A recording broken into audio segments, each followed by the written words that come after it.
All right, welcome back, everyone. Today we are Yeah. going to do a deep dive that is Yeah. very important to get you squared away Yeah, on absolutely. MCDP 180. This is, This is it. This is the yeah, think of it as like the strategic Bible for the Marine Corps. Marine Corps, yeah. It's their guiding philosophy on How they think about warfare. yeah, How they conduct warfare. how they conduct warfare and how they fight. And we're not just skimming the surface here today. Yeah. We are going to be zeroing in on Appendix C, Appendix C. which outlines the tactical tasks. That's right. And these tasks are really the building blocks Yeah. of any Marine operation, big or small. Yeah, the verbs of warfare. The verbs of warfare. That's a good way to put it, yeah. No, I'm looking at this and I'm seeing over 30 different tasks listed. Uh-huh. We've got attack by fire. Yep. Suppress, secure, block, Uh-huh.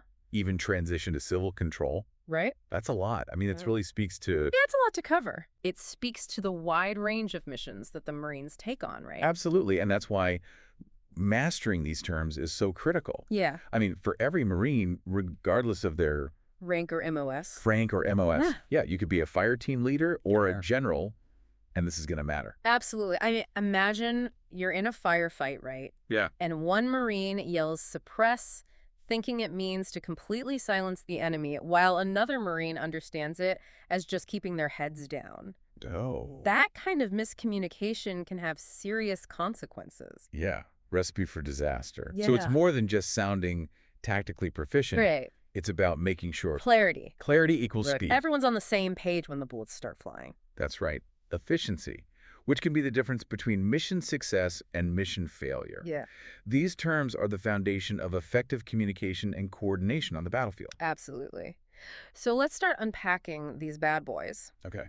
Appendix C groups them based on their focus. You've got enemy, terrain, friendly forces, local population. All right. We're going to kind of tackle them one by one. Let's do it. Let's start with the enemy-oriented tasks, Okay. the ones that are all about taking the fight to the adversary. All right, so in this category, you'll find the bread and butter offensive actions: attack by fire, Okay. uses direct and indirect fire to engage the enemy from a distance. Gotcha. Think artillery barrages, airstrikes, long-range sniper fire, Look. hitting the enemy hard without closing in for direct combat. Okay. Hitting them from afar. Yeah. All right, so we got ambush. Okay. I can already picture this one, Yeah. Surprise attack Concealed positions. from concealed positions, like all those Jungle warfare movie. jungle warfare movies. Yeah, exactly. Ambush is all about exploiting the element of surprise to inflict maximum damage and disrupt the enemy's plans. Oh, Requires careful planning, stealth, and precise execution. Now, we also see terms like destroy and defeat. Right. Now, to a civilian like me, Mm, those might seem fairly interchangeable. I can see that. But I'm guessing in the military, there's a subtle difference. Yeah, there is a difference. Yeah. Destroy means physically rendering an enemy force combat ineffective. Yeah. They're talking annihilation, completely wiping them out.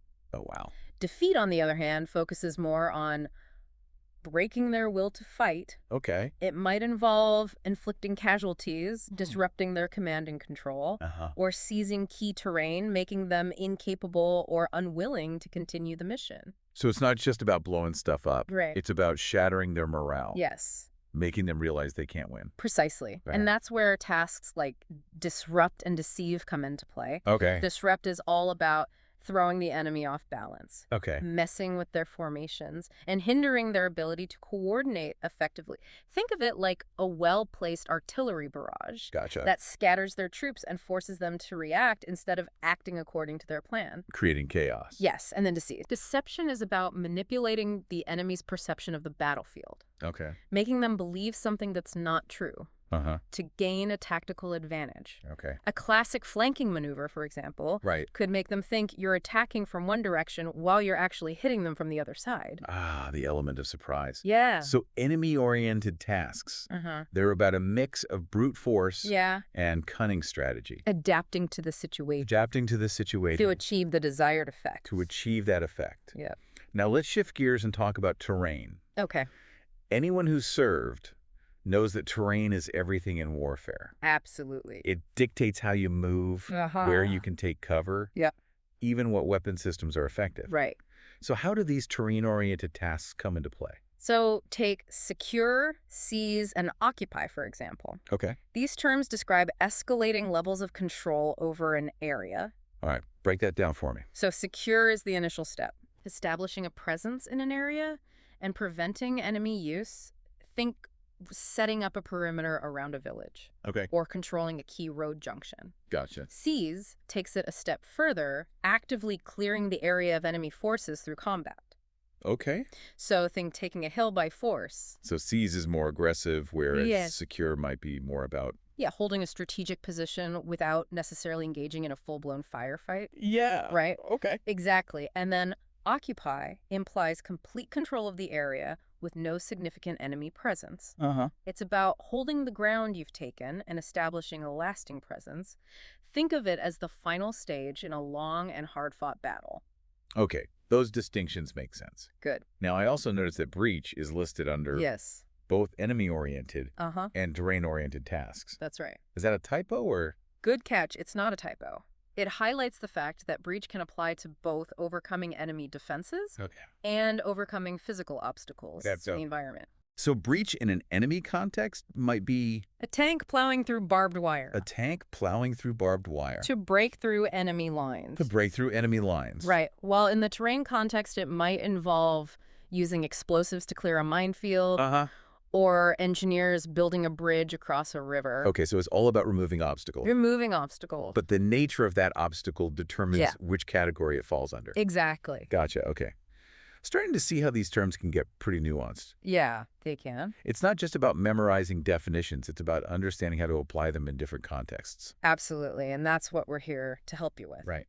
We're going to dive into the friendly-oriented and the population-oriented tasks in the next part. Sounds good. But for now, just kind of let that sink in a little bit. Let it all sink in. Yeah. All right, so welcome back to our deep dive into MCDP 1.0. Ah. In part 1, we tackled those enemy and terrain-focused tasks, the ones all about, maneuver and firepower. That's right. Now it's time to look at the tasks. Yeah. That really emphasize the Marine Corps Combined arms approach. combined arms approach, yeah. And their ability to work seamlessly with other units. Yeah, and really their ability to work as a team, right? Absolutely. We're talking about the friendly-oriented tasks. Yeah. The ones that highlight the importance of teamwork and mutual support on the battlefield. Yeah. You can't win a fight alone. You cannot win a fight alone. Yeah, and these really highlight that fact that every Marine Every Marine is part of a larger team. is part of a larger team. That's right. All right, so let's dive into some examples. Okay. We've got cover. Mm-hmm. That one sounds pretty self-explanatory. Yeah. It is. Cover means one unit protects another unit while it maneuvers. Okay. Imagine a squad pinned down by enemy fire. A supporting unit providing covering fire would allow that pinned down squad to reposition, regroup, or even withdraw safely. So it's like having a buddy watching your back while you make a move. Exactly. Okay, what about support by fire? Support by fire. Is that similar? It's similar, but with a slightly different focus. Okay. Support by fire is also about providing fire support, but specifically aimed at helping another unit advance or achieve a specific objective. Gotcha. For example, one squad might lay down suppressive fire to allow another squad to flank the enemy or assault a fortified position. Okay, so coordinated action. Coordinated action. Using firepower to help your buddies achieve their mission. Absolutely. Okay, now what about tasks like follow and assume and follow and support? Uh-huh. Those sound like They're all about having a backup plan. That's exactly right. These tasks emphasize the importance of having a second force ready to step in if the lead unit runs into trouble. Okay. Follow and assume means a trailing unit is prepared to take over the mission entirely if the lead unit gets bogged down or suffers heavy casualties. Think of it like having your understudy ready to take the stage if the lead actor breaks a leg. Okay, I like that. Yeah. So follow and support. Follow and support is about providing assistance to the lead unit, but not necessarily taking over the mission. Gotcha. It could involve clearing obstacles, dealing with bypassed enemy positions, or providing logistical support. Think of it like your stage crew, making sure everything runs smoothly behind the scenes so the show can go on. So it's all about teamwork. Teamwork. Redundancy. Redundancy, having each other's backs, and ensuring mission success no matter what curveballs the battlefield throws at you. Yeah, got to be ready for anything. Got to be ready for anything that's right. All right, so that brings us to the population-oriented tasks. Okay. Now, these are all about recognizing that modern warfare, it's about more than just winning battles. Much more. Yeah, it's about winning Hearts and minds. Hearts and minds. Yeah. The human terrain is just as important. Just as important as the physical terrain. As the physical terrain. We got it. All right, so let's break down some of these tasks. Okay. We've got influence. Uh-huh. Remind me what that one is all about. So influence is about shaping the opinions and actions of the local population. Okay. Trying to ensure they don't actively hinder your operations. It might involve providing humanitarian aid, interacting with local leaders, or simply treating civilians with respect and dignity. It's all about building trust and fostering cooperation, even in the midst of conflict. So being an ambassador as much as a warrior? Absolutely. Now we also have assess the population and coordinate with civil authorities? Right. Those sound pretty... Yeah, those are pretty... self-explanatory. Self-explanatory, but they're crucial nonetheless. Yeah. Assess the population is about gathering information. Okay. Who are the key influencers? What are the local grievances? How are people reacting to the Marines' presence? Okay. It's about understanding the social dynamics of the area and how your actions might be perceived. So it's like intelligence gathering, but instead of focusing on, enemy positions. That's right. You're mapping the social terrain. You got it. Okay, and then coordinate with civil authorities. Coordinate with civil authorities is about working with local government officials, NGOs, and other organizations operating in the area. Okay. It's about recognizing that the Marines are not the only players in this game and that cooperation is key to achieving long-term stability. Yeah, so building partnerships With the local population. With the local population, but also with other organizations working in the area. With other organizations. Yeah. Okay, now let's look at some of the more... hands-on tasks. Hands-on tasks, Yeah. We've got build, restore infrastructure. Yeah, build, restore infrastructure is about literally rebuilding roads, bridges, hospitals, and schools, the things that make a society function. Oh, yeah. It's about demonstrating that the Marines are there to help, not just to fight. So it's like humanitarian aid. You could say that. But with a strategic purpose. With a strategic purpose, absolutely. And then enable civil authorities. Enable civil authorities goes hand in hand with that. It's about providing support to local government agencies so they can start providing basic services to the population again.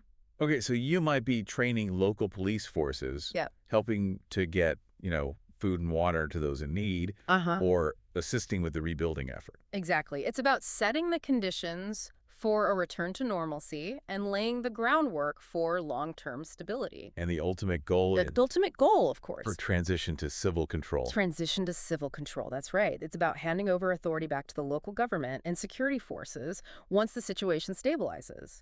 It takes careful planning, coordination, and a lot of trust building. Yeah, a lot of trust building. Absolutely. Now, I'm also noticing that MCDP 1.0, it also lists terms like contain, control, and cordon. Yes. Under both enemy-oriented and population-oriented tasks. Right. Now, that seems a bit confusing. It can seem that way. How can the same task apply to both enemy combatants and civilians? That's a great observation, and it highlights the fact that the intent behind a task is just as important as the action itself. Okay. The same tactic can be used for different purposes depending on whether you're dealing with enemy forces or the local population. So let's unpack that. Okay. What would contain look like in a population-centric context versus an enemy-centric one? So in an enemy-centric scenario, contain might mean preventing enemy forces from breaking out of an encirclement or reinforcing a position.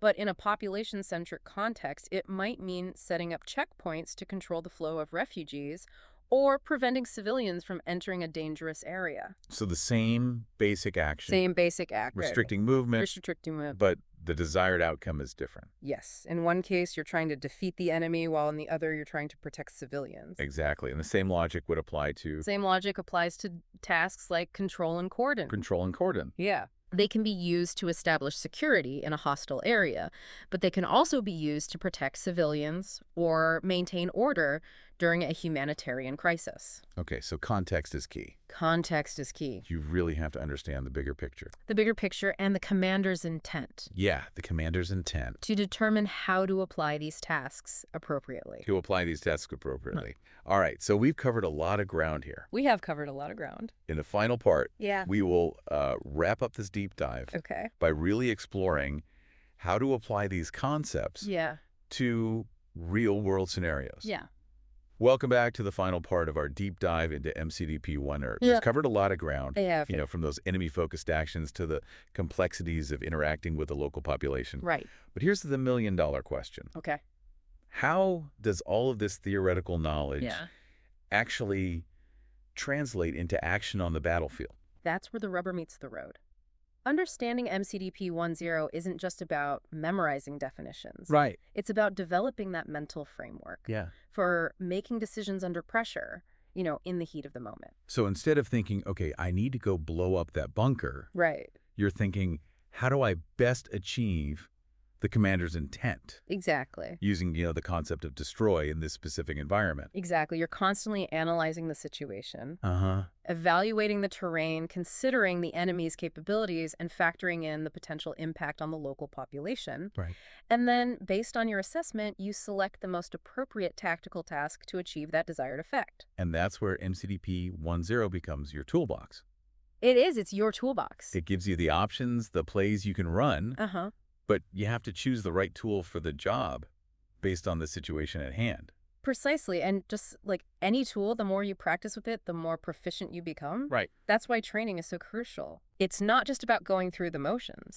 It's about developing those tactical decision-making skills in a realistic environment. So instead of just blindly following orders, you're actively thinking about why you're doing what you're doing. That's right. And how it fits into that bigger picture of the mission. That's the goal. Yeah. Every Marine, regardless of rank, needs to be able to think critically and act decisively. Yeah. And MCDP 1.0 provides that framework for doing just that. Now, I know we've thrown a ton of information at you in this deep dive. We have. But here's a challenge. Okay. Take some time to reflect on a recent training exercise. Or even a real-world scenario that you've experienced. All right.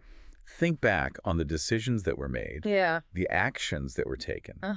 And ask yourself, how did those actions align with the tactical tasks that we've discussed from MCDP 1.0? What were the desired effects? Yeah, what are those desired effects? Were they achieved? Were they achieved? And if not, why not? If not, why not? What would you do differently if you had to do it again? It's about applying those lessons of MCDP 1.0 to your own experiences. It's about bridging that gap between the classroom and the battlefield. Absolutely. Turning theory into practice. Turning theory into practice, because ultimately MCDP 1.0 isn't just a document. Right. It's a philosophy. It's a way of thinking, a way of fighting, a way of leading that defines what it means to be a United States Marine. Well said. On that note, we will leave you to ponder those questions. Keep MCDP 1.0 close at hand. Keep training hard and keep striving for excellence. Until next time, Semper Fi.